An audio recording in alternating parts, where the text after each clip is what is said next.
TV Al-Waha. Hot Inspiration.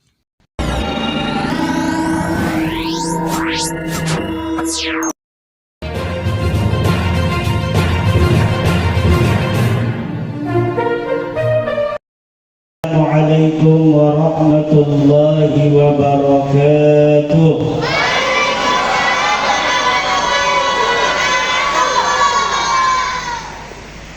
Lebih kencang, lebih semangat agar energi positif senantiasa melingkari kita semua.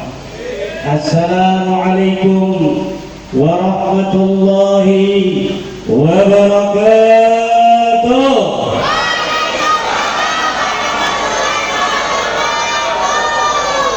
Siapa kita? Siapa kita? Siapa kita? NKRI Indonesia. Alhamdulillah, Alhamdulillahil Malikil Hakim, Al-Jawadil Karimil Azizir Rahim, فالطريق إليه واضح للقاصدين والدليل عليه لائح للناظرين والصلاة والسلام على سيدنا محمد وعلى آله وصحبه أجمعين. يا حي يا قيوم يا حنان يا منان يا ديان يا سلطان يا ذا الجلال والإكرام. اللهم اجعل PWILS mubarakatan mubarakatan mubarakatan ila yaumil qiyamah. Warzuq ahli PWILS rizqan wasi'an halalan thayyiban mubarakan min ghairi masyaqqatin wala imtihan bihaqqi sayyidina Muhammad wa jami'i ahli baiti wa jami'i ashabi wa jami'i tabi'in wal ulama wal awliya wa bihaqqi sayyidina Syekh Abdul Qadir Al-Jailani radhiyallahu anhu wa bihaqqi sayyidina Syekh Abdul Qadir Al-Jailani radhiyallahu anhu wa bihaqqi sayyidina Syekh Abdul Qadir Al-Jailani radhiyallahu anhu. Ya Sayyidi Syekh Abdul Qadir Al-Jailani, ya Sayyidi Syekh Abdul Qadir Al-Jailani, ya Sayyidi Syekh Abdul Qadir Al-Jailani, ya Allah, bi barakati Syekh Abdul Qadir Al-Jailani, hancurkan semua musuh-musuh PWILS, hancurkan sehancur-hancurnya musuh-musuh PWILS, jadikan mereka habaan mansura, jadikan mereka hina sedina-dinanya, ada di bawah telapak kaki PWILS yang paling hina.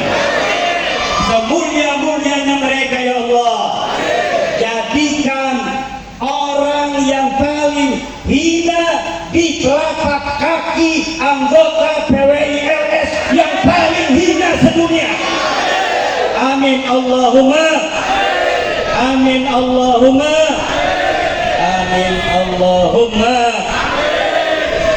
Sesungguhnya yang paling mulia di antara mereka hari ini seluruh dunia lebih hina daripada telapak kakinya PWILS.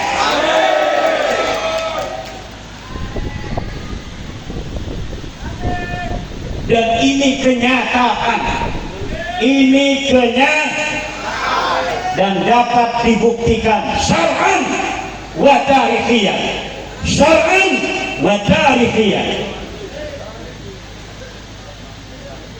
Hadirin para anggota PWILS, para ketua PWILS telah hadir, Ketua Umum PWLS Syarif Tubagus Raden Abbas Billy Yasin. Tepuk tangan. Telah hadir Syarifus Sulafa As-Sayyid Raden Tubagus Mogi Nur Satya Tirtayasa. Telah hadir Gus Miftah As-Samarani. Telah hadir Sayyid Syekh Syekhul Rijal. Telah hadir Bapak Agus Mulyana dari Kemendikbud. Sahibul Bait atau Sahibul Musibah. Syekhina Syekh Kiai Haji Muharram. Gimana nggak musibahnya ngadepin orang-orang begini tukang makan? Makan cumi ngabisin, telur habis, tempe habis. Ini nih panglima begini nih. Aduh, giliran wakil ketua umum mau makan udah nggak ada. Ini gara-gara panglima badannya gede-gede.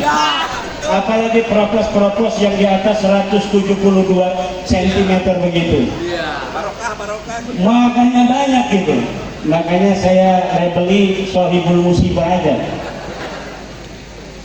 Hadirin, hari ini adalah hari terakhir Rapat Koordinasi Nasional Perjuangan Wali Songo Indonesia Laskar Sabilillah di Kota Wali. Di mana? Kota Wali. Di mana? Kota Wali. Di mana? Kota Wali. Kota di mana Kesultanan Islam pertama di tanah Jawa di Indonesia. Kota di mana kakek saya Raden Fatah di sini menancapkan bagaimana Islam bisa menyebar di atas tanah Jawa ini. Kota di mana la ilaha illallah Muhammadur Rasulullah diteriakkan dari ujung Banten sampai ujung Banyuwangi. Dengan teriakan la ilaha illallah Muhammadur Rasulullah dari Kesultanan Demak disambut oleh Tuban, disambut oleh Gresik, disambut oleh Cirebon, disambut oleh Banten, disambut oleh Mataram, disambut kemudian oleh Jogja, disambut kemudian oleh Solo, dan jadilah tanah Indonesia ini barokah dengan la ilaha illallah Muhammadur Rasulullah. La ilaha illallah Muhammadur Rasulullah. La ilaha illallah Muhammadur Rasulullah. La ilaha illallah Muhammadur Rasulullah. Dan para penyebar Islam itu Wali Songo dan sebelumnya sampai abad yang pertama bukanlah Habib, bukan Baklawi. Dia ngaku-ngaku sekarang ceramah Mang Rijik, kata Mang Rijik, kami datang bukan mau menjajah. Siapa yang nganggep lu datang menjajah? Penjajah itu hebat kayak Belanda, punya senjata. Dia datang membawa tentara, berani berperang melawan kesatria Nusantara. Lu bukan penjajah, lu penumpang. Lu nempel. Enggak pantas lu menjadikan diri lu, menganggap lu penjajah kami. Enggak level. Penjajah kami itu mereka yang punya meriam seperti Belanda, mereka yang punya gagah perkasa seperti Jepang. Mereka menjajah, tapi kami para kesatria Nusantara tidak pernah mengalah selamanya. Ketika 300 tahun itu dalam satu versi kita dijajah, kita tidak pernah menerima.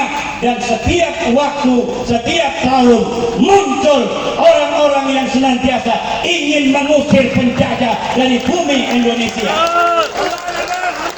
Kalau lo bukan penjajah, enggak ada.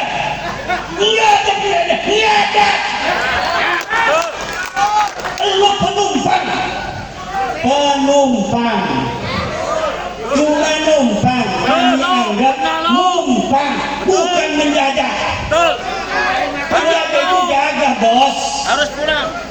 mereka cuma ya kalau numpang harus lunas. Kalau numpang lumasan, betul? Betul? Ini numpang kagak lunasan. Siapa lu? Udah numpang kagak lunasan. Kubur-kuburan dirubah namanya. Penyebar agama Islam dari Mekah, bos, lalu bilang dari Yaman. Ngapain lu kagak malu? Arang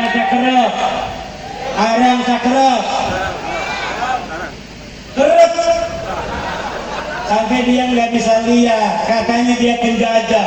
Jangan anggap kami penjajah di Indonesia. Siapa yang menuduh? Maksud orang yang menuduh lu penjajah, kagak ada, kagak level lu penjajah gua. Jangan anggap penjajah mah orangnya hebat, berani berperang, turun ke medan perang. Lu ngajak-ngajak perang kagak pernah turun. Turunnya yang perang teman-teman kita, pribumi Nusantara, turunan Ken Arab yang suka perang, turunan Madura yang gagah perkasa, turunan Tuban yang gagah perkasa, turunan Pasuruan yang gagah perkasa. Itu memang suka berperang, bos. Turunan Tegal yang gagah perkasa, memang dari dulu suka perang. Mereka terjun ke medan laga, siap mati mengenai apa yang dia yakini. Lah kalau lu bisa itu mengelabui mereka, memang mereka siap berperang. Tapi lu nya kapan perangnya? Lu nya kapan?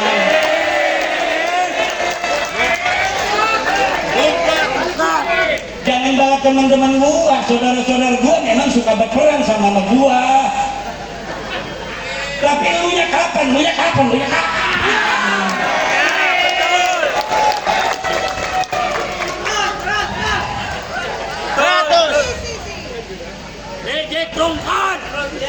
Sekarang ini lagi orang-orang masih banyak yang lupa akan sejarahnya, yang tidak mempedulikan, yang peduli pada sejarah.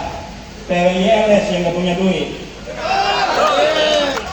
PWILS yang gak punya kekuasaan tanda tangan, yang lain pura-pura bloon aja, yang lain-lain pura-pura selesaiin aja dulu. Ini kita undang-undangnya belum ada, nggak gimana lu? 100 tahun lagi sejarah berubah, bukan milik bangsa Jawa, bukan milik bangsa Nusantara, bukan milik bangsa Kalimantan, bukan milik bangsa Sulawesi, bukan milik bangsa Maluku, bukan milik bangsa Papua, bukan milik bangsa Nusa Tenggara, bukan milik bangsa Bali, bukan milik bangsa Madura, tapi semuanya bangsa Tarim sejarahnya, bos. Kalau Anda mau menjaga suatu kaum dengan pecundang, gak usah perang, kuasai aja sejarahnya, rubah makam leluhurnya, belokkan sejarah leluhurnya yang gagah perkasa jadi pecundang, maka lama-lama ente akan dianggap pecundang, dan diri Anda juga, keturunan Anda akan merasa dirinya pecundang. Makanya PWLS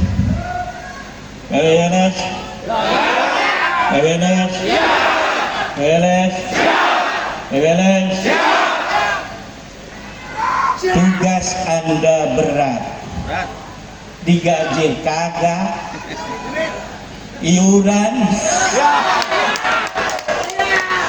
sini iuran Kiai. Saya nggak tahu kalau ketum dimintain iuran kagak, tapi ini dimintain iuran, datang kemari, bos. Kalau bukan keturunan pejuang gak bakal mau masuk PWLS, gak bakal mau. Udah iuran diatur-atur, tidur-tidur di kamar enak di pondok Kiai Muharrar, disuruh duduk di sini, kasih air kagak, kasih kue kagak, wakil ketua umum masih mending dikasih air putih tuh, lah ini kagak. Kenapa masih mau? Dalam setiap masa di dalam sejarah peradaban manusia dari masa lalu sampai hari ini, Allah akan wahyukan kepada sebagian manusia di setiap masa jiwa-jiwa pejuang yang rela berkorban. Tidak akan pernah kosong dunia ini dari para pejuang setiap masa, walau kanu qalilin, walaupun mereka itu sedikit saja. Pejuang tidak perlu banyak, bos. Pejuang tidak perlu banyak, karena pejuang dilahirkan di atas dunia ini untuk memperjuangkan orang banyak. Kalau pejuang harus mayoritas, itu bukan lagi pejuang, tapi namanya sudah kesepakatan nasional. Kalau kesepakatan nasional tidak ada nilai perjuangannya. Tapi kalau berjuang, sesuatu kebenaran yang kita perjuangkan, namun yang masih menyadarinya sedikit saja.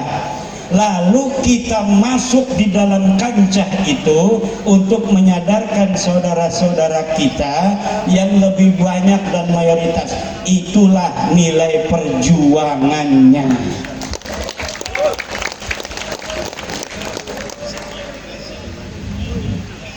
PBNU hari ini beda dengan PBNU 100 tahun lalu. Betul? Tahu nggak PWI-LS? PWI. Tahu nggak kalau PBNU NU 100 tahun lalu mirip PWI-LS hari ini? 100 tahun lalu pendirian Nahdlatul Ulama, apa ada donaturnya? Kagak. Apakah kiai-kiai berkumpul itu ada yang bayar, ada yang ngasih duit? Kagak. Apakah ada yang fasilitasi? Kagak. Yang ada apa? Urunan. Pendiri-pendiri NU setiap ada acara urunan.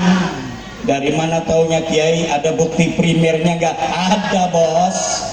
Lihat buku sejarah Nahdlatul Ulama karya Khairul Anam, bagaimana itu sejarah NU pertama kali didirikan. Ya kiai-kiainya urunan, anggotanya urunan, pedagangnya urunan, santrinya ikut bantu masak. Mirip Kiai Muharrar santrinya.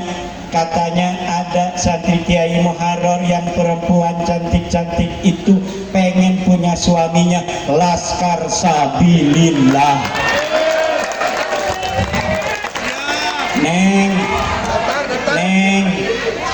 Neng,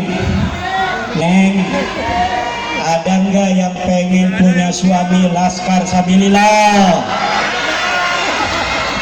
Atau ketua umum dari Laskar Sabilillah? Tapi jangan mau kalau mau ketua umum, lebih baik wakil ketua umum PWI-LS, insya Allah barokah, jual murah. Amin ya Rabbal. PWI sebagai penerus perjuangan Wali Songo ini harus minimal 4 hal.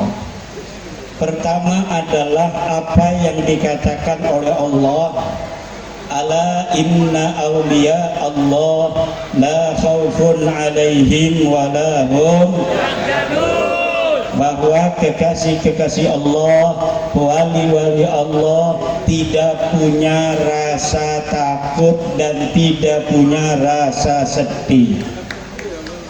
Maka penerus Wali Songo pejuang-pejuang dari PWILS harus mempunyai mental yang sama, la khaufun alaihim walahum, tidak ada rasa takut dan tidak ada rasa sedih. Kedua, Wali Songo itu para fuqaha, Wali Songo itu para ulama, para kiai berilmu. Maka PWILS juga harus terus belajar, jangan mentang-mentang sudah dewasa berhenti untuk menambah ilmu. AI sekarang banyak, tinggal klik Gemini AI yang gratis. Gemini AI kan gratis tuh di Google. Tanya Google, apakah Ba'alwi yang haplogrupnya G itu keturunan Bani Hashim, keturunan Rasulullah yang haplogrupnya J1? Nanti AI akan bilang mustahil.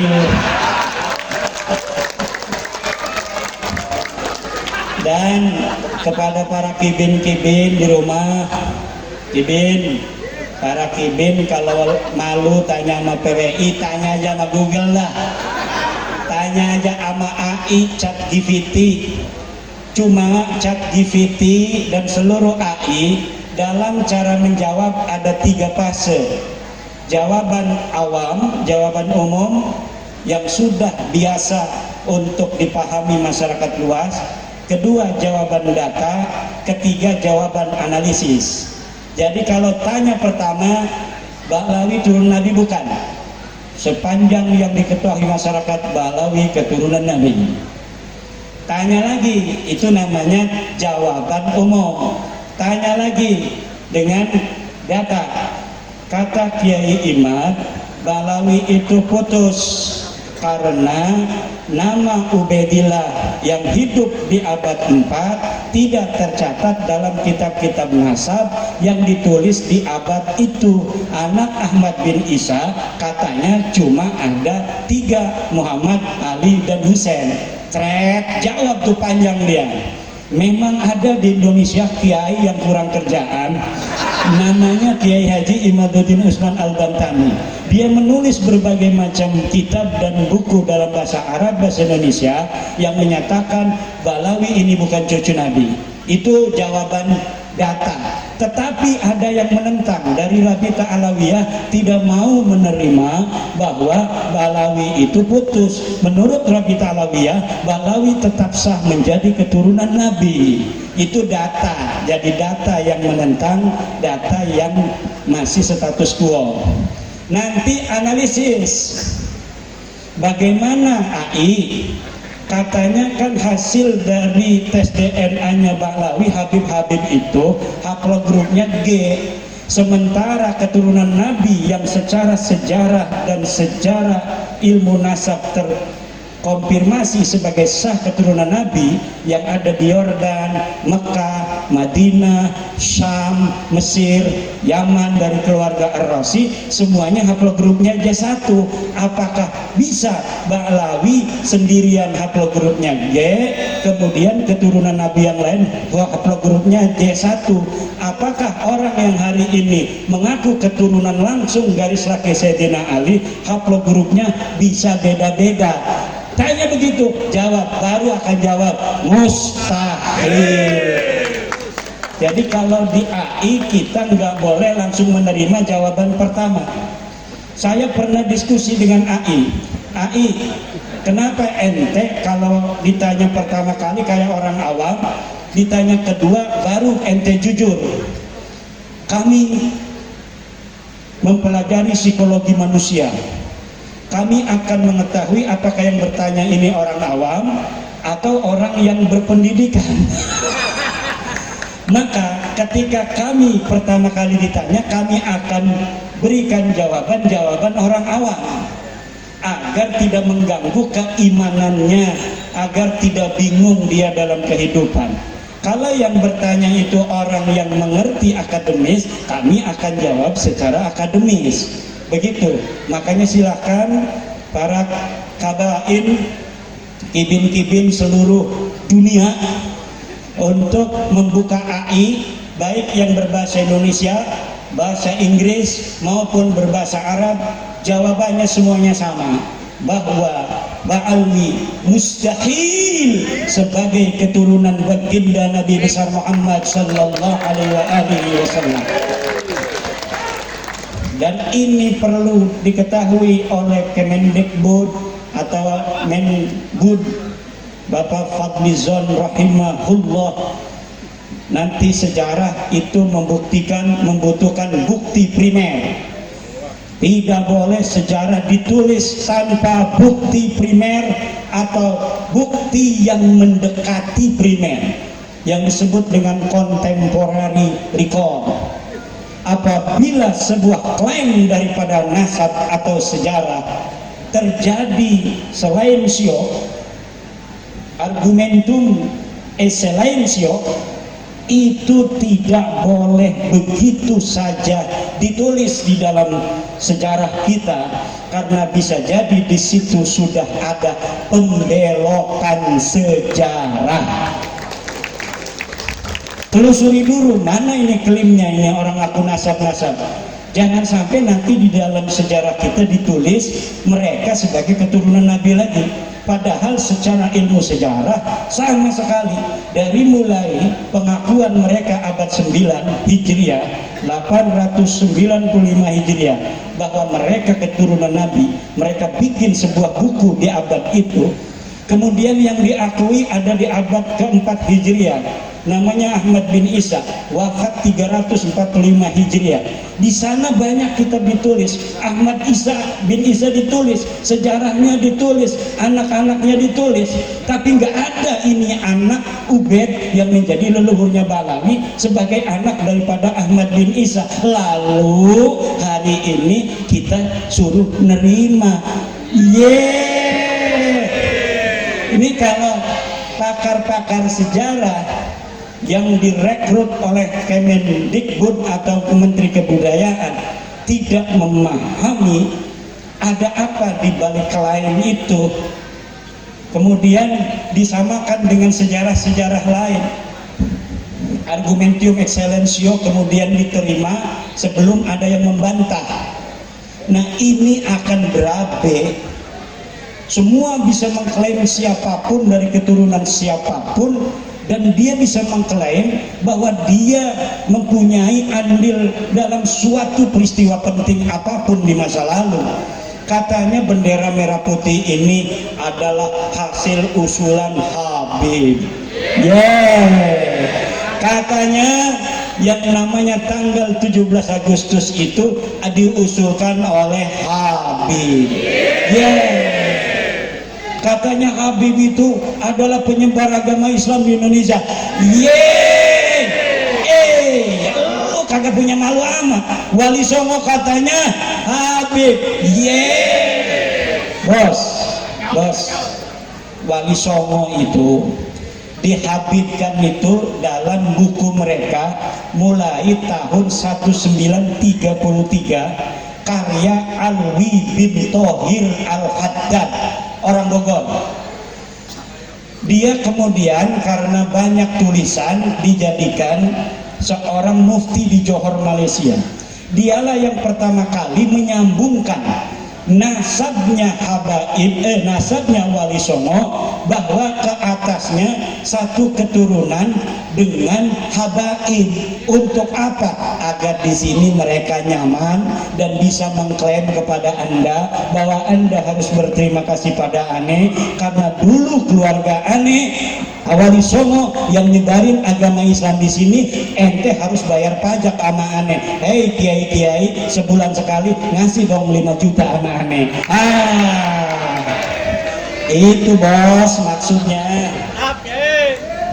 Itu namanya, kata Ketua Umum semalam, sariqatu tarihil ghair, mencuri sejarah orang lain untuk kemanfaatan dia, dengan membelokkan sejarah masa lalu seakan-akan itu milik leluhur mereka, maka hari ini mereka bisa apa namanya itu berjalan tegap.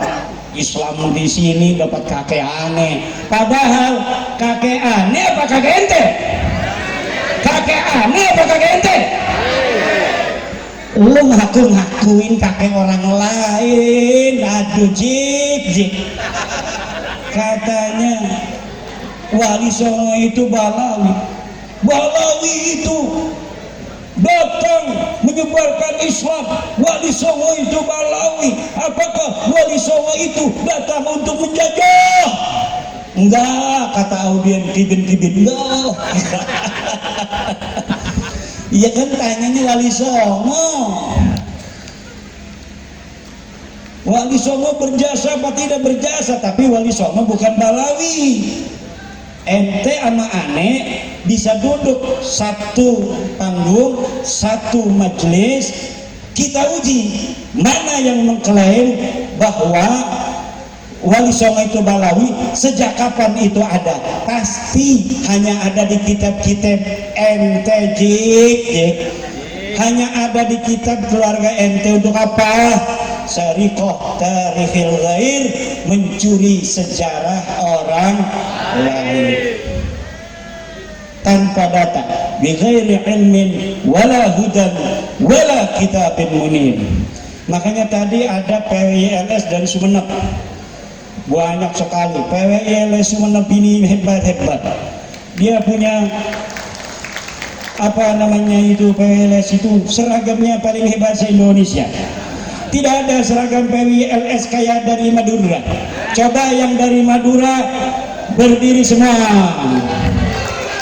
Ini lihat, PWI Sumeneb kaosnya paling indah se-Indonesia. Tepuk tangan. Semalam dia bilang sama saya,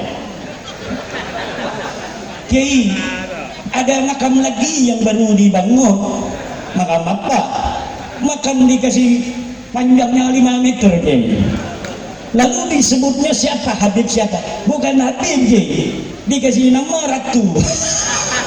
Kalau kasih nama Ratu itu mungkin hanya kesalahan kecil. Kenapa? Walaupun betul misalnya dia salah dapat informasi gaib bahwa ini makam Ratu Sumeneb misalnya, itu tidak akan ada konsekuensi logis terhadap perebutan sejarah Madura. Tapi apabila makam baru itu kemudian dikasih merek Habib Abbas Assegaf, ini mereknya Habib Abbas Assegaf misal. Nah, ini nama Assegafnya ini akan berkonsekuensi logis di masa depan berubahnya sejarah. Apalagi kalau dimerekin. Ini wafat tahun 1400 Masehi. Bahaya. Berarti ini para penyebar agama Islam yang ada di Madura, Mbak Khalil Bangkalan, Cakraningrat, itu kalah sama ini orang yang kita baru tahu sekarang makamnya. Gimana urusannya? Ratu Ibu dan sebagainya itu yang 1700-an, 1600 itu nanti akan kalah oleh satu makam palsu yang dimerekin 1400. Nanti sejarah buyar. Menteri Kebudayaan bingung, ini bagaimana? Katanya ini Islam masuk ke Madura oleh Sunan Giri dan keturunannya. Tapi sekarang kok ada lagi yang 1400 lebih tua dari Sunan Giri. Berarti ini Sunan Giri datang ke Madura, anak keturunannya waktu Madura sudah banyak orang Islam. Berarti Sunan Giri dan keturunannya bukan penyebar agama Islam di Madura pertama, tetapi Habib Abbas Assegaf. Ini yang akan terjadi, bos. Ini matanya kayak nggak suka Ki Muharram ini sama saya. Ini apa masih kipin? Wajahnya masih mantan. Tuh mantan juga tuh Gus Hairi yang dari Gresik. Kalau Gus Hairi Tegal, ini wajahnya sudah 100%. Karena mungkin dari dulu dia nggak punya duit, jadi nggak pernah dilalir. Kalau Gus Hairi Gresik, dulunya mungkin suka ngasih-ngasih sama habaib, jadi masih ada kasih-kasihannya itu di hatinya. Sampai-sampai ketika di Winongan itu, di Winongan, masyarakat mau ada ziarah dari Habib-Habib mau ziarah pada hari itu, masyarakat Winongan ziarah juga pada hari itu. Kata Panglima Jawa Timur, Kiai, ini kasihan nanti PWI akan gulat dengan teman-temannya sendiri. Kenapa? Kibin-kibinnya masih temennya, katanya masih satu bangsa. Kalau mereka nggak mau turun, nanti yang berantem kita orang pribumi dengan orang pribumi. Lalu bagaimana? Nggak usah kita ngadain acara-acara, biarkan saja mereka. Walaupun mereka ngadain acara, orang sudah tahu mereka bukan cucu Nabi. Betul? Makanya nggak usah tuh sesuatu hal yang melanggar hukum kita lakukan, apalagi direkam-rekam. Kalau kita mau melakukan, jangan sampai ada saksi, bos. Betul? Ini ngerekam saking semangatnya berjuang. Tapi yang terjadi di Winongan itu, saudara yang belum tahu, ada makam Mbah Soleh, asli orang pribumi, kiai besar. Understand? Lalu ada Habib dimakamin di situ. Dia bukan siapa-siapa, bukan ulama, bukan orang yang mempunyai peran di dalam masyarakat. Tiba-tiba dibikin makam seperti waliullah, seperti Sunan Gunung Jati. Kiai-kiai yang ada di samping-sampingnya habis, bos, nggak ada ceritanya lagi. Ini kemudian ahli warisnya marah, kemudian berdemo bahwa ini telah terjadi kezaliman makam orang pribumi kemudian sudah ratusan tahun, kemudian dipendem, diganti makamnya Habib. Gitu akhirnya terjadilah apa yang terjadi, perusakan oleh masyarakat. Cuma salahnya ada di antara kita yang mengabadikan perjuangan mereka. Iya, jadi itu makanya para penegak hukum jangan lihat hanya KUHP, bos, lihat psikologi hukum dan filsafat hukum. Asal muasalnya apa sampai terjadi? Asal muasal ada perendahan kiai-kiai Nusantara di tanah Winongan.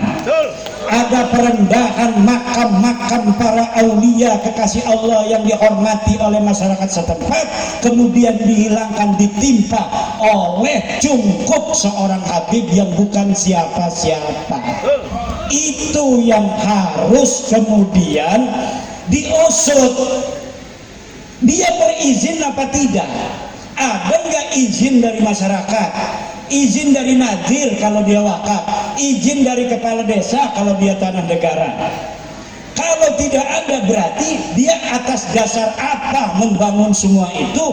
Padahal ulama-ulama di situ saja yang asli orang situ tidak ada yang membangun cungkup sebesar itu. Itu yang harus ditelusuri Bapak penegak hukum, Bapak hakim. Maka saya Imaduddin Usman Al-Bantani memohon kepada para hakim yang menangani kasus Winongan untuk menetapkan Gus Tom dan Gus Puja tidak bersalah dan mohon namanya direhabilitasi karena dia adalah pejuang bangsa Indonesia. Dan kasus hukum pelaporan dari ahli waris Winongan, ahli waris makam kiai-kiai yang melaporkan pembangunan daripada cungkup yang tidak berizin itu harus diusut, diterima, panggil siapa itu yang membangun, atas dasar apa, dan kalau itu melanggar hukum, hukum yang seberat-beratnya. Setuju? Setuju? Demikian, wallahu wal muwaffiqu ila aqwamit thoriq. Assalamualaikum warahmatullahi wabarakatuh.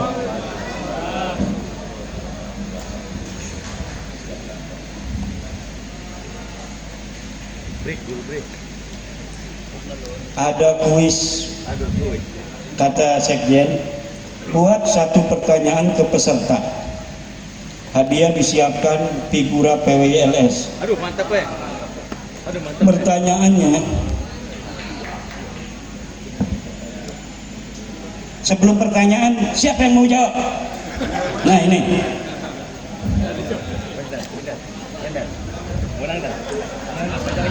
Silakan di sini. Goyang lihat. Betul. Dari mana kan?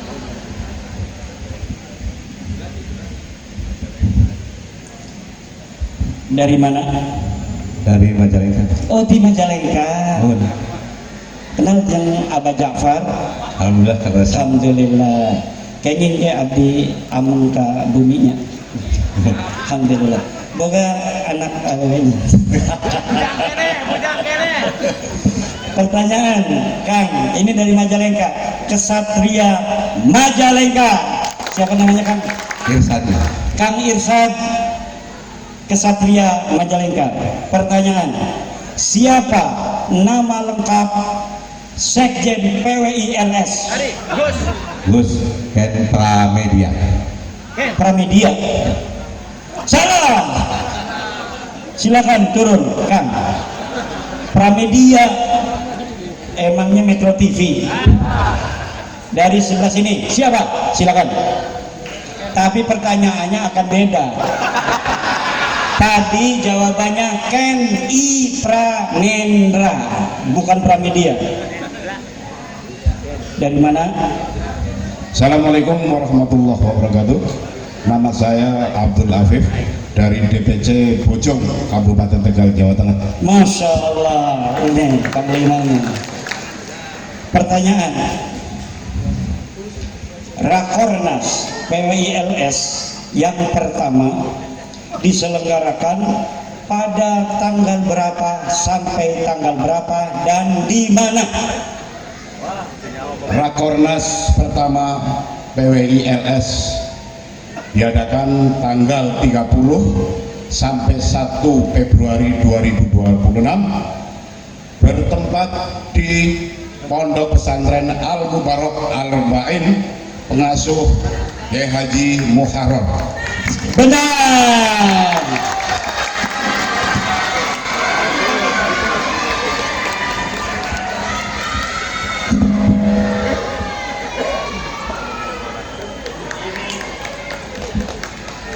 Ini harganya tidak seberapa, tetapi ketika wakil ketua umum yang memberikan, harganya 1 miliar rupiah.